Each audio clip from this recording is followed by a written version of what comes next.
at magpasalamat dito po sa ating bahay-sambahan para po sa Panginoon. Amen. Sige po, sa sisimula po natin, pwede mo bang palakpakan po natin ang malakas sa Panginoon? Hallelujah! Hallelujah! Handa po ba kayo magpuri para sa Panginoon? Handa po ba kayo sumayaw? Lumunda? Hallelujah! Sige po. Woo!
worship you in spirit and in truth, O God. Lord, once more, Panginoon, open the eyes of our hearts, Lord, Panginoon, Lord, our minds, Panginoon, and Lord, may we continuously invite your Holy Presence, Lord, and your Holy Spirit upon this place. Hallelujah, hallelujah, Lord. We want more of you, O God, and less of us, O God. Hallelujah, hallelujah.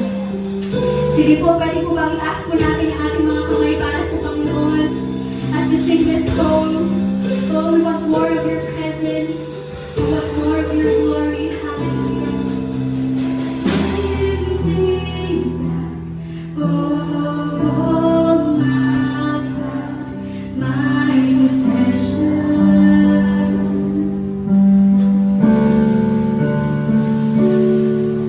To all I want and all I seek is your presence.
We want more of your glory. We want to know you. We want more of your presence. We want more of your power.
You alone, Panginoon, know, Lord God, our situation right now. Lord, alam naman yung season na meron kami, Panginoon. Lord, patuloy lang po kami magtitiwala, Panginoon, sa iyo. Patuloy lang po kami magtitiwala sa iyo, mga pangako. Patuloy lang po kami magkakawanan, Panginoon, ng bawat salita mo, Lord.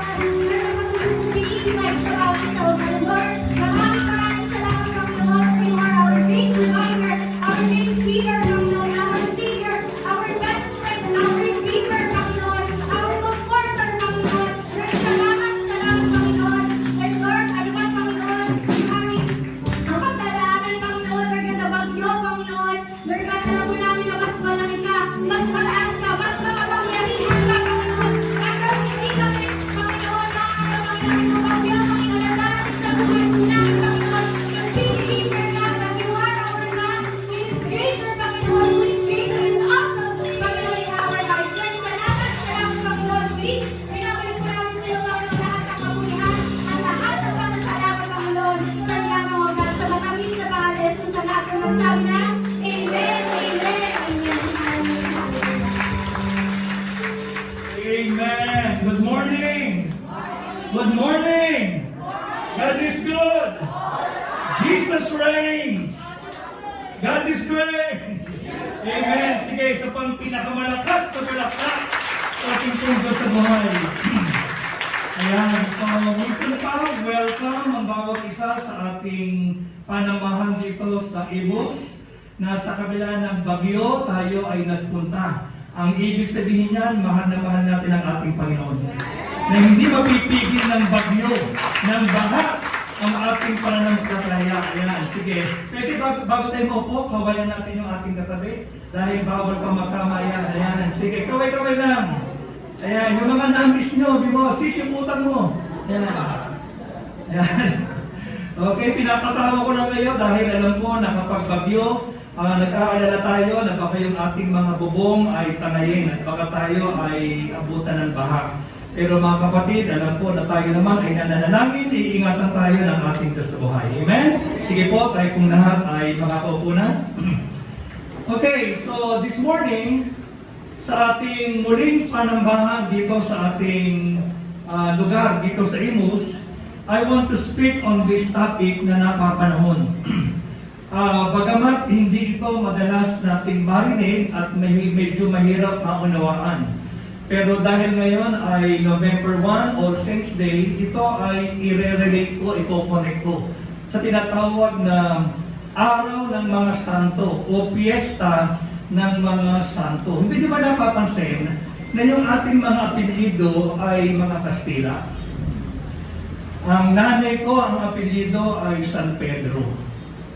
Si Connie, San Jose. Ang tatay ko, Santa Ana. Ipinanganak ako sa Maynila, sa Santa Ana. Ang pangalan ng ospital, yung ngayon, ospital ng Maynila, Trinity Hospital.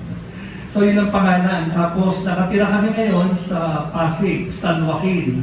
Kaya yung ating mga apelyido, mga santo. At pansinin natin, no, sa iba't ibang mga lugar, dahil nung dumating dito ang mga Kastila, binigyan ang ating mga ninuno ng mga apelyido, mga Kastila, Spanish. De los Reyes, alam niyo ba kung ano ibig sabihin ng De los Reyes? Yung Reyes, it means king. Yung Santos, di ba? Saint. May kilala ko ang pangalan, Jesus Santos. Ay, pero grabe magmura. So, ibig sabihin yan, walang kinalaman yung ating mga pangalan sa ating mga kabuhayan. Maski ang pangalan mo ay Maria, di ba? Napakagandang pangalan. Pero, masama naman ang ugali.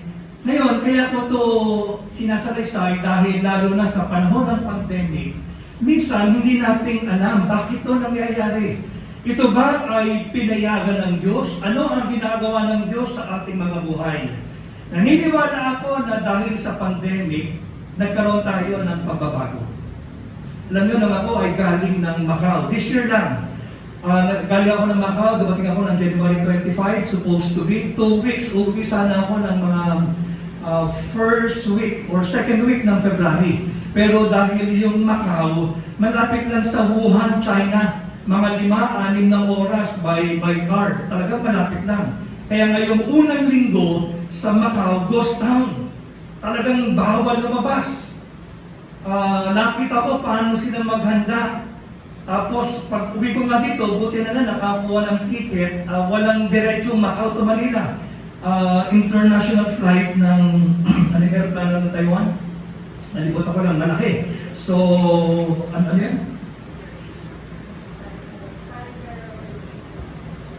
So, from Macau, Taipei, tapos Taipei, Manila. Kami yung unang batch na dumating ng NAIA na talagang kagulo sila. Andun ng DOH, quarantine. So, pag uwi ko ng bahay, 4 weeks naka-quarantine ako. Pero alam mo, the Lord spoke to me during my prayer time na merong ginagawa ang Diyos sa ating mga buhay. Kaya wag nating sayangin itong pandemic. Sa unang tingin, para bang sayang yung taon. Just imagine, wala tayong nagawa, nawalan tayo ng kabuhayan. Maraming nawalan ng trabaho, maraming nalugi sa negosyo. At ang sabi ng ilan na alam ang tungkol dito sa pandemic na ito, baka abutin ko ng 2 taon. Yung vaccine hanggang ngayon wala pa, nasa 3rd trial. Pero yung iba hindi pa rin naaprubahan. Baka raw 2nd or 3rd quarter. So ang katanungan mga kapatid, ano ang ginagawa ng Diyos? Nabanggit ko minsan, ako naniniwala ako, God allowed this pandemic to bring the best in us. To make us better, not to make us bitter. Minsan nakakasama ng loob, syempre. Bilhin nyo, baksak yung negosyo mo, nawalan ka ng trabaho, so wala kang pera. Di ba? Minsan nagagalit tayo, nagtatampo tayo sa Diyos. Lord, bakit nangyari ito? Pero mga kapatid, sa ating pag-uusapan ngayong umaga, concerning sanctification, na talagang medyo mahirap itong unawain, pero i-relate ko to sa nangyayari sa ating kapanahunan. Ngayon, alam natin lahat na ngayon ay November 1, araw ng mga santo. Kaya lahat ng mga santo sa buong Pilipinas, sa buong mundo, ngayon ang pinaka-piesta, kaya pinaka-masaya, sama-sama yan. Kaya nga maraming lugar sa Pilipinas, sa Laguna, mayroong Santa Rosa, mayroong San Pedro, di ba, sa Laguna. Sa Bulacan, mayroong San Miguel, sa Pampanga, mayroong San Fernando, San Simon, sa Maynila, Metro Manila, Santa Ana, San Andres, San Juan. So, bawat santo na tinawag na mga patron saint, may mga pagdiriwang yan. Sa San Juan, tuwing June 24, may pagdiriwang yan ni San Juan Bautista, di ba, basaan? Bakit? Kasi nga, nung si Juan ay nagbautismo. So, ang patron saint ng San Juan ay si Saint John the Baptist. At kung gusto niyong makaanak, sa kayo pupunta? Sabi ng simbahang Katoliko, sino tatawagan? Santa Clara. Di ba? Santa Clara, Pinong-Pino. Sa Obando, Bulacan, tuwing May yan. Sa Cebu, yung Sinulog Festival. kada ikatlong linggo ng January, Santo Niño de Cebu. Ngayon, sa Pilipinas, may tinatawag ang Simbahang Katoliko na dalawang mga santo. Ipinanganak yung una, medyo may katagalan na yan, nung pang 16th century, 1600, hindi ba pinapanganak yung ating mga lolo at mga lola dahil panahon pa yan ng mga Kastila. Sabi ng Simbahang Katoliko, pinatay daw si Lorenzo Luis at sa kanyang pananampalataya at gumawa ng himala, dineclare na venerable ng Papa, na beatify at na-canonize at yan siya ang patron saint ng mga overseas Filipino workers. At pinagdiriwang siya tuwing September 28. Ito naman si Saint Pedro Calungsod, namatay lang siya nang siya ay 18 anyos. Naging martyr din siya, pinatay. At gumawa rin ng himala. At ganyan ang ginagawa si Simbahang Katoliko. Through the Pope, he was declared venerable, kagalang-galang, then beatified, masyadong mabait. Di ba? Kaya kapag ikaw masyadong mabait, baka ito ay maging martyr. At alam niyo ba, yung mga mabait, kinukuha ni Lord. At tingnan nyo, yung mga mabait, hindi nyo napansin, kaya tayo mga hindi mabait, andito pa rin tayo sa mundo. Kaya magtatagal pa rin tayo. Kaya pag masyado kang mabait, sabihin ni Lord, hindi ka nakarapat dapat sa lupa, kukunin na kita. Kaya mamaya dadaanan ko yan kung bakit ko ito sinasabi. Ito naman si Pedro Calungsod na ngayon ay santo, namatay siya noong 1672. Siya naman ang patron saint ng mga kabataan. Ayon yan sa Simbahang Katoliko. At sa balita ng lamang nakaraan, itong October lang, meron daw isang kabataan, siya daw yung tinatawag na first millennial saint. 15 anyos, pinatay din siya. Although hindi pa siya saint, pero na-beatify siya ngayong October 2020. Ngayong umaga, titigan natin. Ano ba ang ibig sabihin ng mga saints o mga santo? At sino ba ang mga santo? Sino ba ang mga tunay na mga santo? Sila ba ay mga buhay o sila ba ay mga... In verse 13. So ito ang sinasabi. Verse 13. Nung inutusan ni Lord si Ananias, napuntahan si Paul. Pero ito ang sagot ni Paul, Lord, Ananias answered, I have heard many reports about this man tungkol kay Paul dahil nga sinasaktan niya, pinapakulong, inuusig yung mga saints. Sabi dito sa NIV, all the harm he has done to your saints in Jerusalem. So sino itong mga saints o mga santo na binabanggit dito ni Luke na sinabi ni Ananias? Sila ba ay mga buhay o sila ay mga patay? Ngayon, ikalawa, sa Acts chapter 9 verse 32. Peter traveled and went to visit the saints in Lydda. Naglakbay si Pedro at binisita yung mga saints sa Lydda. Ngayon, sino naman itong mga saints na binabanggit dito na binisita ni Pedro? Sila ba ay mga patay o mga buhay? Malamang sila ay mga buhay kasi paano madadalaw at makakausap ni Pedro yung mga patay? Ngayon, ang huli sa Acts chapter 26 verse 10. Ito yung testimony ni Paul sa mga hari na sinasabi niya na sa Jerusalem, pinapakulong niya yung mga saints. So, sino yung mga saints o mga santo na pinapakulong ni Paul? Malamang mga buhay din sila. Dahil kung sila ay mga patay, paano sila maikukulong? Ngayon, tingnan naman natin sa mga sulat naman ni Paul sa taga-Roma, sa mga taga-Corinto, sa Ephesus, sa Philippi. So, dito makikita natin na mayroong binanggit si Luke dahil siya mayroong binanggit si Paul sa mga sulat niya. Diba? Called to be saints, to the church of God, together with all the saints, to the saints in Ephesus, to all the saints in Christ. So yung bang sinulatan ni Paul na mga santo, sila ba ay mga buhay o mga patay? Malamang sila ay mga buhay dahil paano masusulatan ang mga patay. Ngayon, balikan natin yung Romans 16:15. Meron ditong greeting, sabi ni Paul, greet Philologus, Julia, Nereus, and his sister, and Olympas. So may binanggit na 4 na pangalan o 1, 2, 3. Tapos may binanggit dito si Paul, and all the saints with them. So pakibati ako sa kanila. Ngayon, sino itong mga saints o mga santo?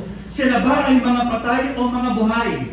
Malamang sila ay mga buhay dahil paano nila makakasama ang mga patay. Ngayon, para lalo pa natin maunawaan ang tungkol sa mga saints na ito, tingnan natin ang sa sulat naman ni Paul sa 1 Corinthians chapter 1. Yan ang problema ng technology. 1 Corinthians chapter 1, beginning with verse 1 and verse 2. Yan. Okay, so sa King James, babasahin ko. Paul, called to be an apostle of Jesus Christ through the will of God, and Sosthenes our brother. So merong sulat si Paul doon sa church sa Corinth. Ngayon, verse 2, unto the church of God. So ang kanyang sinulatan, yung church which is at Corinth, to those who are sanctified. So sila yung church, sanctified.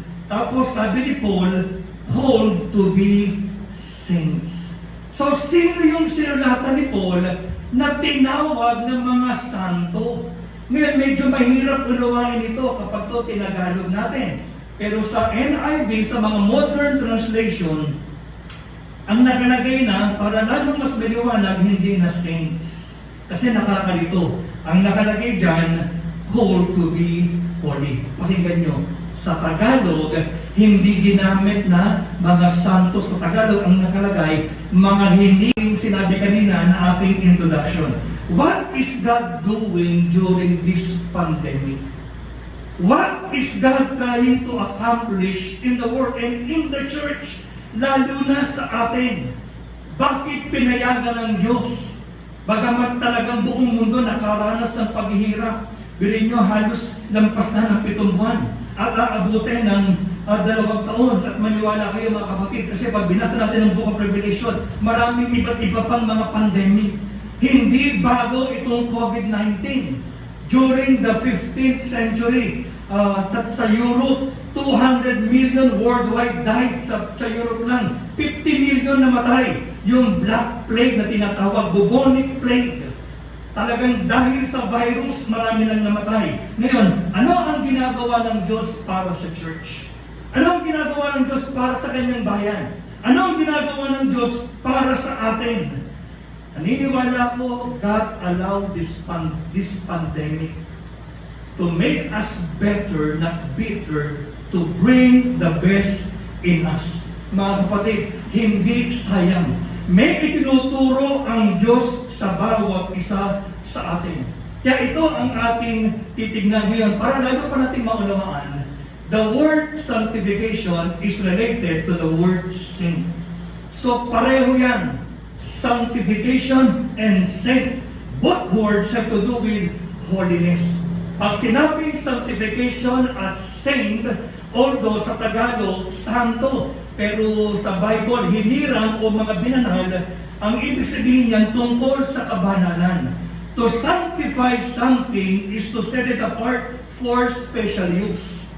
Ang templo sa Jerusalem, tinawag na Holy Temple dahil itinalaga para sa Diyos. Merong iba't ibang mga templo ng mga Diyos-Diyosan. Pero hindi ito para kay Yahweh. Ang isang lugar nagiging malinis o banal dahil inihandog. Ang tao nagiging holy dahil itinalaga sa Diyos. Now, during these times of pandemic, God is purifying and refining the church. God is preparing the church to become the bride of Christ. Naalala nyo sa ating online service through Zoom noong October, dahil ang ating team ng 34th anniversary ng GRM about the tabernacle of God is with us. Tinuro ko concerning the new heaven and the new earth and the new Jerusalem. The new Jerusalem is not a place. The new Jerusalem is a people. And these people are the holy and the redeemed people of God. That's why, during these times of crisis, God is purifying and refining. Merong paglilinis. Ang mundo, pasama ng pasama. Pero ang mga tunay na anak ng Diyos, pabanal ng pabanal. Amen? Ang mga tunay na anak ng Diyos, namumuhay yan sa kabanalan at kalinisan. God is preparing the church to become the bride of Christ at His second coming. A radiant or glorious church, maluwalhati, without stain or wrinkle or any other blemish, but holy and blameless. Walang dungis o kulubot, kundi maging banal at walang kapintasan. Merong sulat si Paul kay Timothy. Sa King James Version, ito nakalagay 2 Timothy chapter 2 verse 21. If a man therefore purge himself from this, he shall be a vessel unto honor, sanctified. So ginamit yung word ng King James, sanctified, and meet for the master's use, and prepared unto every good work. Pero sa NIV, para lalong maunawaan yung sanctified, made holy. Sa Tagalog, ang sino man lumalayo sa kasamaan ay katulad ng sisidlang natatangi, malinis at karapat-dapat gamitin ng may-ari para sa lahat ng mabubuting gawain. Sanctification means set apart or separated unto God. Inihiwalay o itinalaga para sa Diyos. And sanctification is a prerequisite to glorification. Mamaya, titigan pa natin yung tungkol sa connection ng sanctification at glorification. Glorification is God's final removal of sin from the life of the believer in the eternal state. At Christ's coming, the glory and holiness of God will be realized in us. Ngayon tayo nabubuhay sa mundo, araw-araw nagkakasala tayo. Minsan hindi maiwasang magsinungaling, pumapalpak pa rin tayo, nakakagawa pa rin tayo ng masama ng hindi makakalugod-lugod sa Diyos. Pero mga kapatid, mabuting balita, isang araw, kapag tayo ay kinuhanan ng ating Panginoon, aalisin na ng Diyos ang lahat ng kasalanan, and we will live in eternity with the Lord Jesus Christ. Habang tayo ay nabubuhay sa mundo, lahat tayo ay nag-i-struggle. But God's will for us is our sanctification. Meron ang kasabihan, we are all a work in progress. Hindi pa tapos ang Diyos sa atin. Sabing pag-aaral tungkol sa sanctification, itong isang bagay na aking naunawaan. And I apply this to myself. Matagal na akong mananampalataya, na born again ako in 1981. So, ngayong next year, August 27, 40 years na ako sa Panginoon. Marami na akong mga naging kasabay, mga nag-backslide na, nag-struggle. Yung iba nahihirapan. Pero dahil naunawaan ko, ang tungkol sa bagay na ito, ayoko bumitaw sa Panginoon. Sino ba ang hindi nagkakamali? Sino ba ang hindi nagkakasala? Pero mga kapatid, huwag natin kalimutan, we are all a work in progress. Merong ginagawa ang Diyos sa atin. And every day we get a little wiser, stronger, and better. We have not yet arrived. And we are still learning all the time. Patuloy tayong hinuhubog ng Diyos upang maging kawangis o kalarawan ni Kristo. Huwag natin kalimutan, God is the potter and we are the clay. Inuhubis niya tayo upang maging katulad ni Kristo dahil sa pasimula, ito ang kalooban ng Diyos sa tao. Nung gawin niya si Adan at si Eva, they were created in the image of God.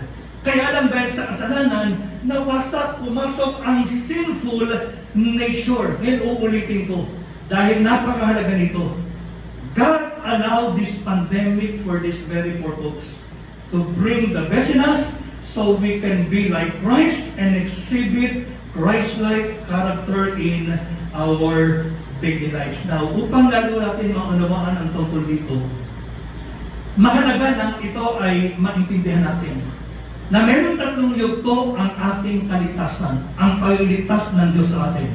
Simulan natin sa umpisa, unang yugto, nung tayo ay nakakilala sa Panginoon, tinanggap natin si Jesus bilang ating Panginoon at sariling tagapagligtas. Ang tawag dito ay justification. Justified, justify, have never sinned. Sa Tagalog, tayo ay pinawalang sala. We are no longer condemned.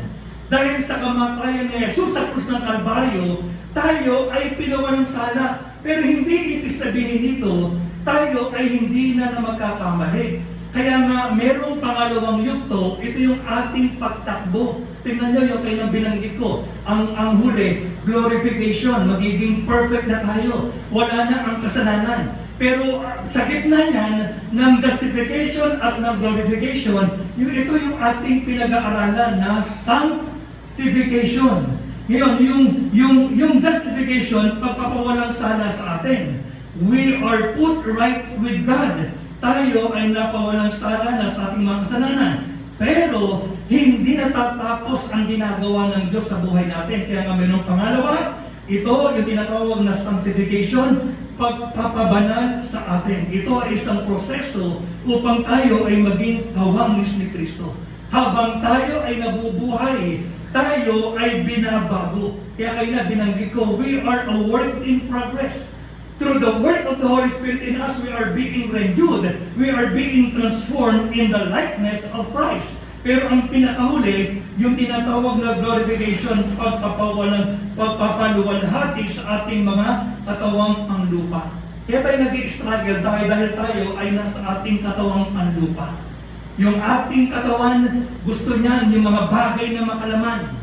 Mga bagay na hindi kalugod-lugod sa Diyos. Pero kapag ang Panginoon ay dumating na, papalitan yung ating katawang panlupa ng katawang panglangit, glorified bodies katulad ng katawan ng ating Panginoon nung siya ay muling nabuhay. And we will live in immortality.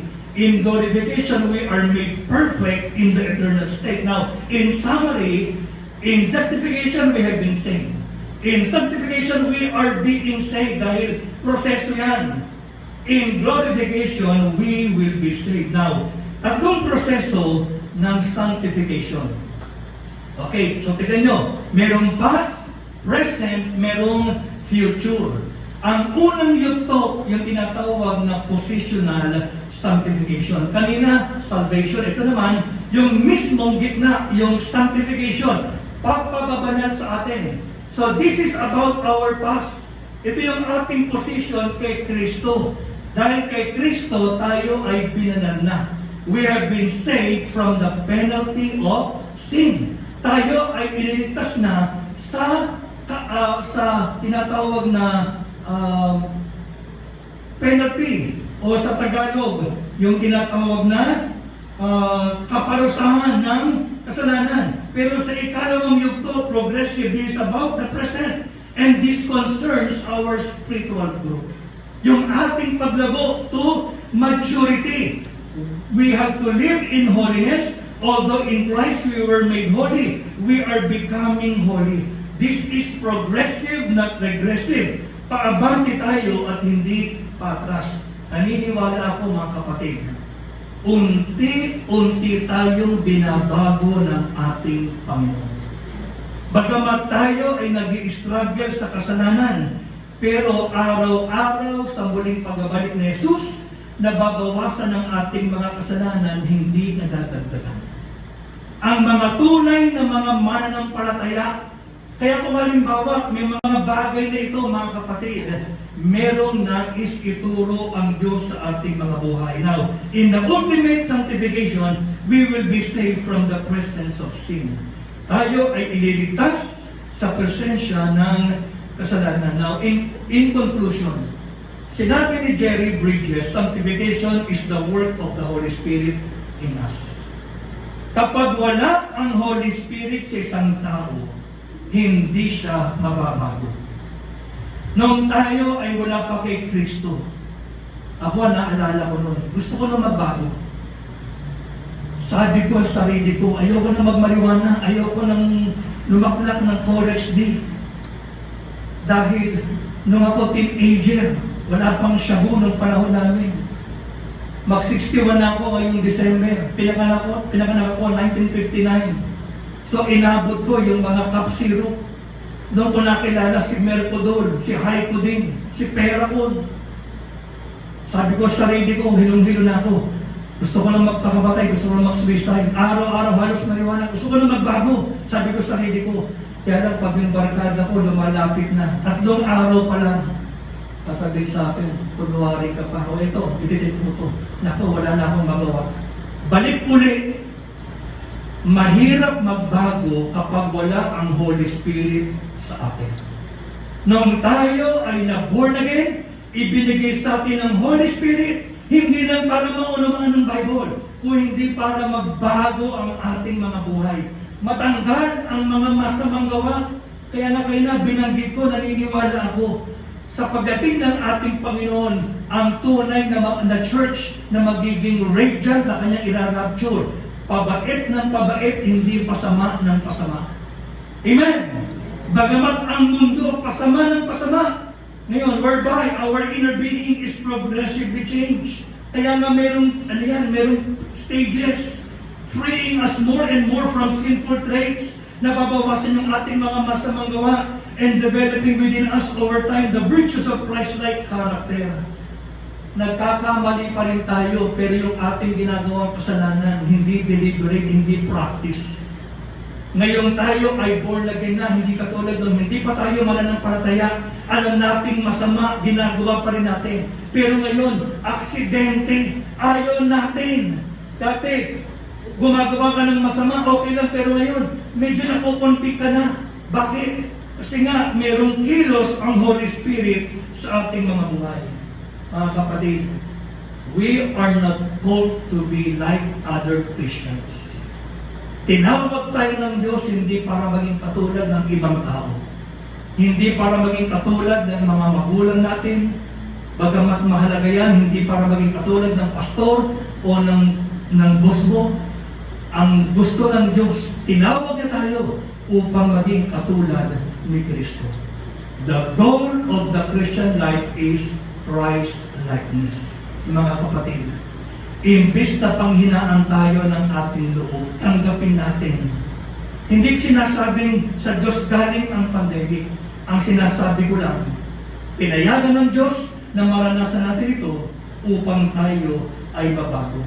Hindi para tayo ay magalit, hindi para tayo ay magtampo. Alam mo, naniniwala ako mga kapatid.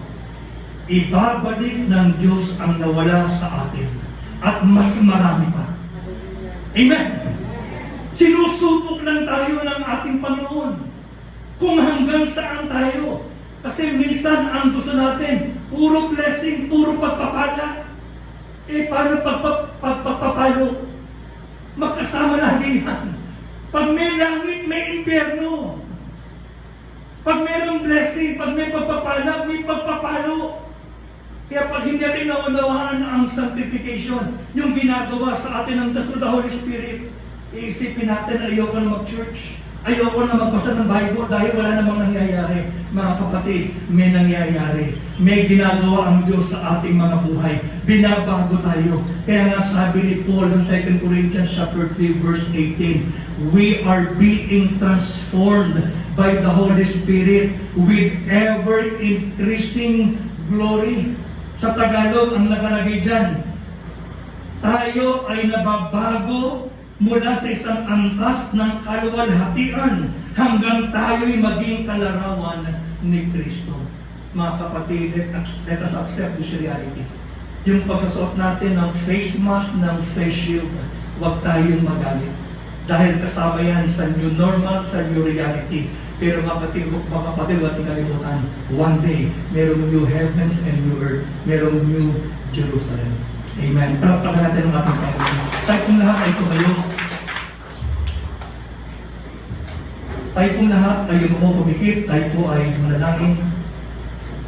Panginoon, maraming pong salamat sa inyong salita na aming pong narinig.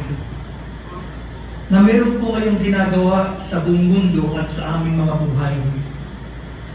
You are refining, you are purifying the church, preparing the church to become the bride of Christ without stain or any blemish, but to become holy, a radiant and a glorious church. Panginoon, patawarin niyo po kami kung minsan hindi po namin naunawaan ang mga bagay nito. Maaari ba na ito sa ating makamay at sumunod ang lahat sa isang panalangin na huli nating paghahandog ng ating buhay sa Diyos, sa huli nating pagbabalik sa ating bahay panambahan. Huli tayo nagpunta dito noong last August 2, nakatatlong Sunday service pa tayo. Supposed to be noong October, babalik na tayo, pero sa anniversary ng Manila, na-postpone na.